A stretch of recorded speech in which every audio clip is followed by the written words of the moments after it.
Hello everybody, it's that college football guy here, another video. I successfully made it to Lebanon, Tennessee. You know, I left about 4:30 in the morning Eastern time out of out of Virginia to get here. So, 8 hours of driving, a little bit of time left. We'll see what happens. They haven't given me anything yet. But now it's time for schedule preview for West Virginia. The Mountaineers, who I had high hopes. I thought they were challenging for a Big 12 title, but instead they finished 5-7. That was one of my biggest miscalculations of the year. A lot of people thought that West Virginia was do better than they did. But unfortunately for a lot of West Virginia fans, Neil Brown is still there. Why he's still there boggles my mind, but he's still there. The buyout obviously is the reason why, but I'm like still looking at it going like, why aren't you gone? He is just horrible. But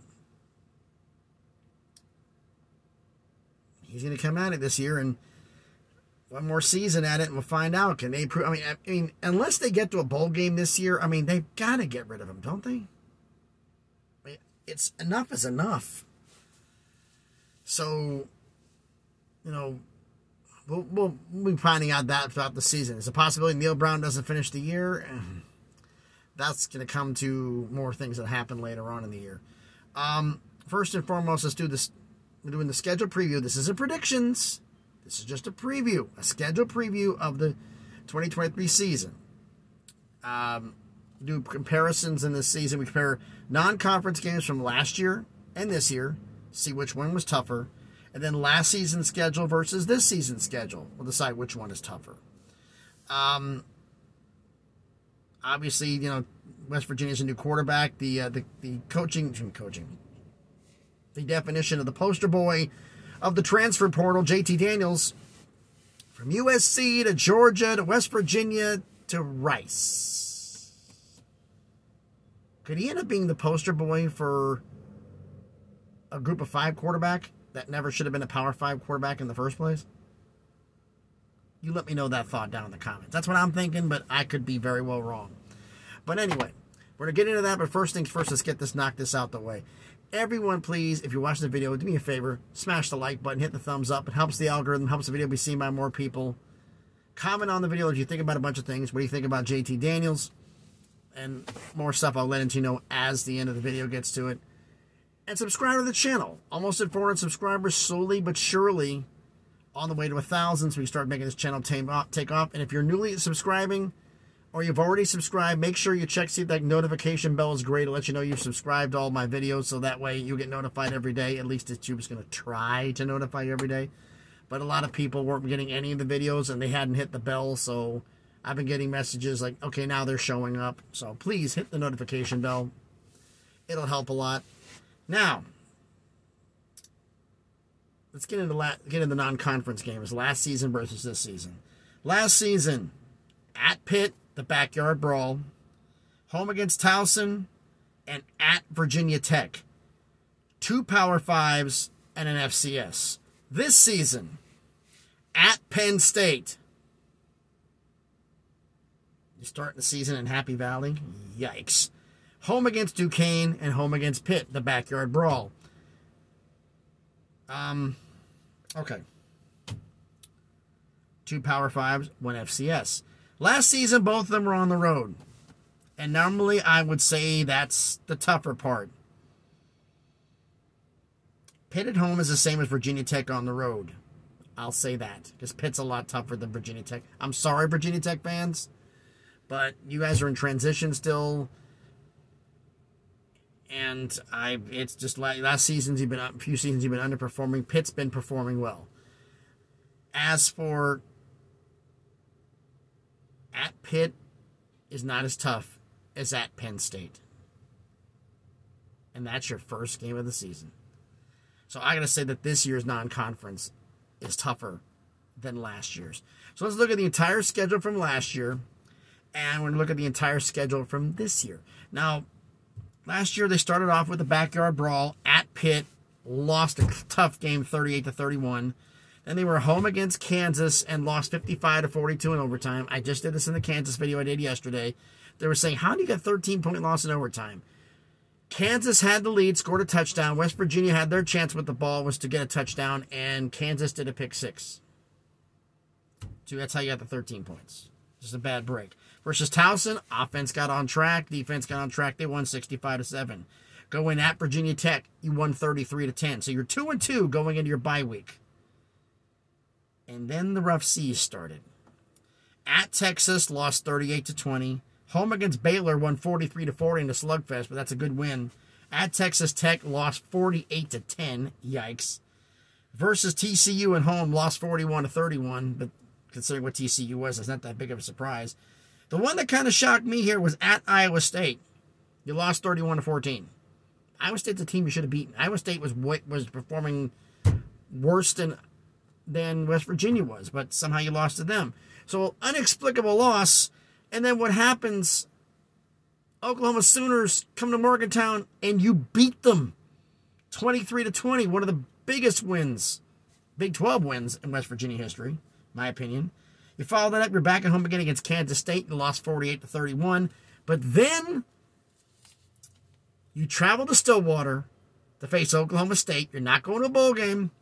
And you beat Oklahoma State 24-19. You sweep the Oklahoma schools. West Virginia fans, let me know in the comments, when's the last time that happened? When was the last time you swept both the Oklahoma schools? Let me know, please. I don't want to say something I'm not. Now, that's last season's schedule. Let's look at this season's schedule. Start off the season at Penn State. Some people are saying James Franklin's on the hot seat. He won 10 games last year. That's on the hot seat? He's not beating Ohio State and he's not beating Michigan.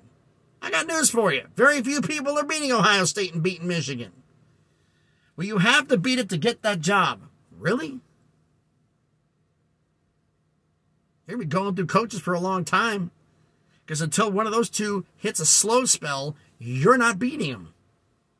Penn State is not on the recruiting level of a Michigan or an Ohio State. That's just fact. So you're not going to get as good of players. So you have to get a super coach to beat them. Would a super coach go to Penn State? Hey, James Franklin, as far as I'm concerned, is a fantastic coach. To do what he did at Vanderbilt, to get double-digit wins at Vandy, Lifetime Coach of the Year award for pulling that off. But, hey, I don't think James Franklin should be fired. Neil Brown at Penn State. He could get embarrassed in this one. Then they come back home against Duquesne, renew the backyard brawl, home against Pitt. Then the conference schedule starts. Home against Texas Tech, so 3 straight home games. Then you go at TCU. Then you get the bye. Then you're at Houston. You're home against Oklahoma State. You won in Stillwater, but we'll get into the teams that won and lost here. But here's the game that this is a tricky run, the next 4. And I look at this, and actually, it's actually after the bye week, it's all tricky. But realistically, it's the Houston game. You come out of the bye week, you got a chance to prepare for them. Okay, then you go home to Oklahoma State. You beat them last year on the road. They're looking for revenge, but you're at home. Right after that, you go to UCF.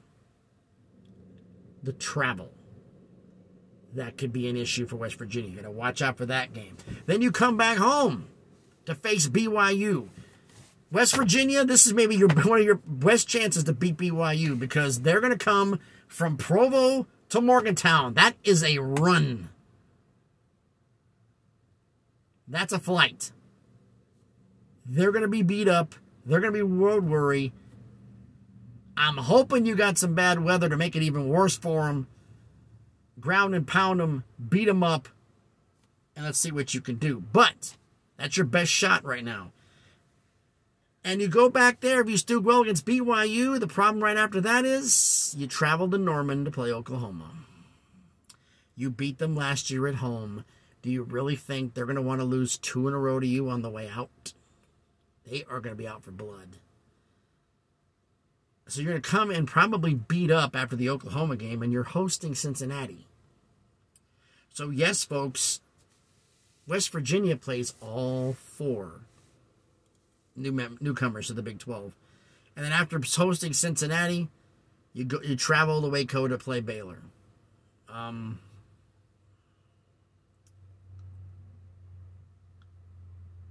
Look at the swap out here. What teams did you lose to get out, and what teams you replaced? Well, you swapped out Virginia Tech for Houston. You swapped out Texas for UCF. And you swapped out Iowa State for BYU. BYU is an upgrade over Iowa State. But I think overall, Virginia Tech for Houston, it's kind of a push based upon who you lost versus who you kept. But at Penn State, at Oklahoma, at Baylor to finish the year, I'm thinking non-conference games and schedule, even with the newcomers, this year's tougher. Because of where you're playing at. I think this year is tougher. But you can let me know down in the comments what you think about this. The 5 common opponents that you play both years. Your tough opponents that you play both years.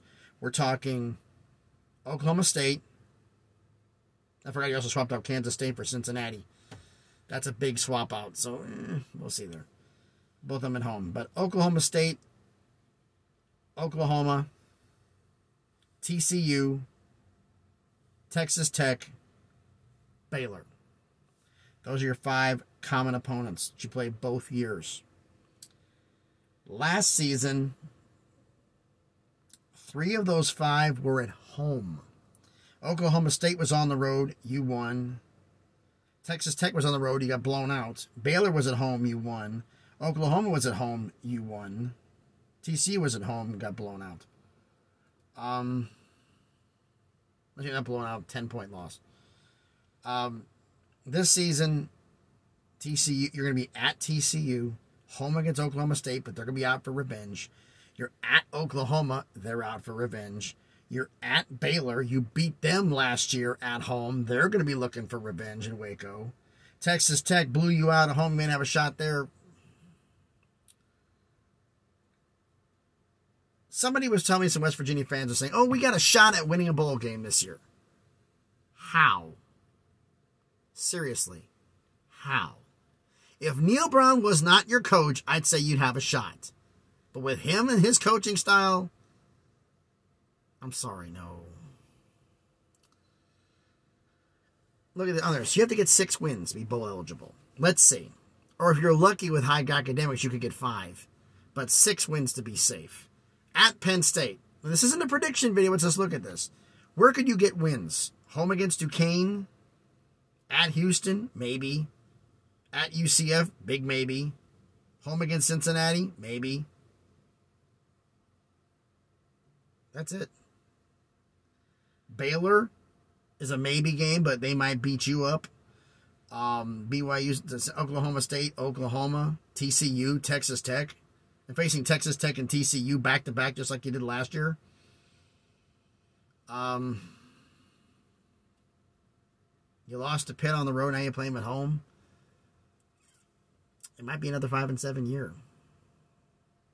But you let me know down in the comments what you think about this, okay? What do you think? Who was tougher non-conference games last season at Pitt, home against Towson State, and at Virginia Tech? Is that tougher than this season, which is at Penn State, home against Duquesne, and home against Pitt for the backyard brawl? Let me know down in the comments about that one, as well as which schedule do you think is tougher, last season's or this season's. So thanks, everybody, for watching the video. Still have not gotten a damn beep as to whether or not where my next load is going to be. We'll see what happens. Hopefully it'll be happening soon. I'm going to try to record the next video. Whether it's going to upload in time or not depends on how long this one takes. So we'll see. So thanks, everybody, for watching the video. Be safe out there, and please be good to each other.